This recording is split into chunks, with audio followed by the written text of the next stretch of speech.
இந்த சட்ட முன்வடிவு மஸ்கினுடைய நலனுக்கு எதிரானது. இந்த சட்ட முன்வடிவுடைய சாராம்சம் என்னன்னா, மின்சார வாகனங்களுக்கான மானியங்களை குறைப்பது.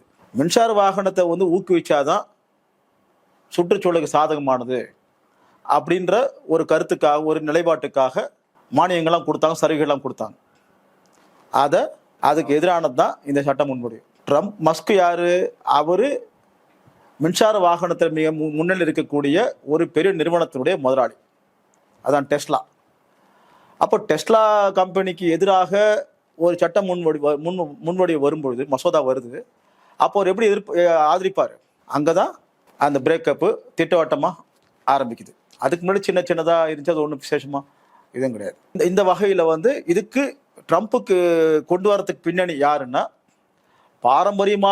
பாரம்பரியமாக எண்ணெய் உற்பத்தி துறையில் இருக்கக்கூடிய அந்த முதலாளிகளுக்காக தான் ட்ரம்ப் கொண்டு வர்றாரு. மஸ்க் புது முதலாளி, குறிப்பாக அந்த விண்வெளி தளத்தை செயல்படக்கூடிய புது முதலாளி, சேவைத்துறையில் இருக்கக்கூடிய ஒரு புது முதலாளி, கூடுதலாக உற்பத்தி துறைன்னு சொல்லும்பொழுது டெஸ்லா தயாரிக்கக்கூடிய ஒரு முதலாளி.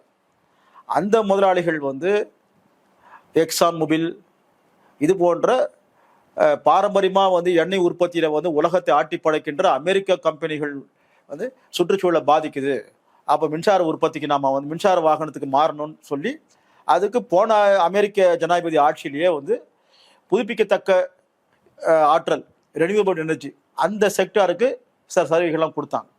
அதை கொடுக்கறதெல்லாம் கூட இவங்க எதிர்த்தாங்க. இந்த பாரம்பரியமாக இருக்கக்கூடிய எதிர்த்தாங்க.